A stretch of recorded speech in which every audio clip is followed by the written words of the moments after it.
ایک شخص نے رسول خدا کی خدمت میں عرض کی کہ میں چاہتا ہوں کہ مجھے جہنم کی آگ نہ جلائے۔ یہ سن کر رسول خدا نے فرمایا اپنی زبان کو لوگوں کی غیبت کرنے سے روکو۔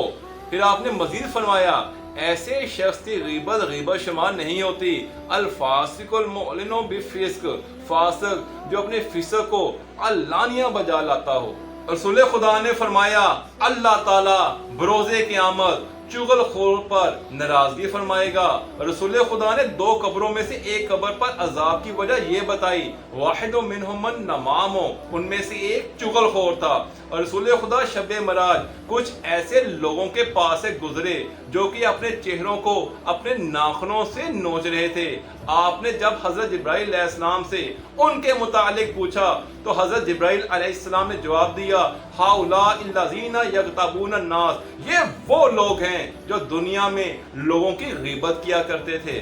حدیث مبارکہ ہے تم لوگوں میں سے بدترین شخص وہ ہے جو دوگلا ہے، ادھر لوگوں سے کچھ بات کرتا ہے ادھر لوگوں سے کچھ بات کرتا ہے۔ حضرت علی نے فرمایا الغیبۃ جہد العاجز، کمزور کا تو بس یہی چلتا ہے کہ دوسروں کی غیبت کرے۔ پھر آپ نے فرمایا اکذب النمیمۃ، چغل خور کی تکذیب یعنی مذمت کرو۔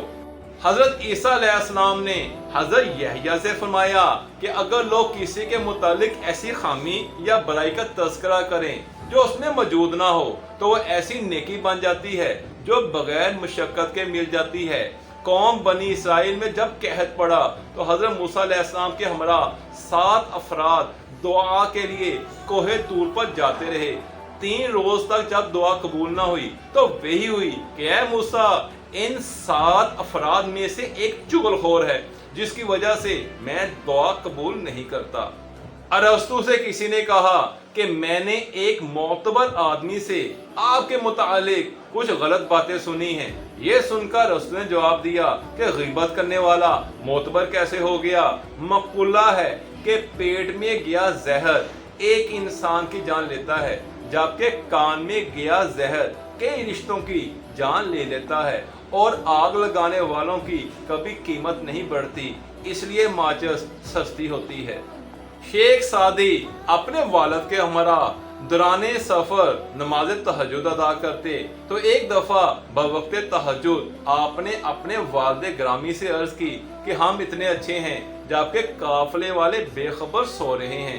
یہ سن کر آپ کے والد نے جواب دیا کہ بیٹا بہتر تھا کہ تم بھی سوئے رہتے بجائے اس کے کہ تم ان کی غیبت کر رہے ہو۔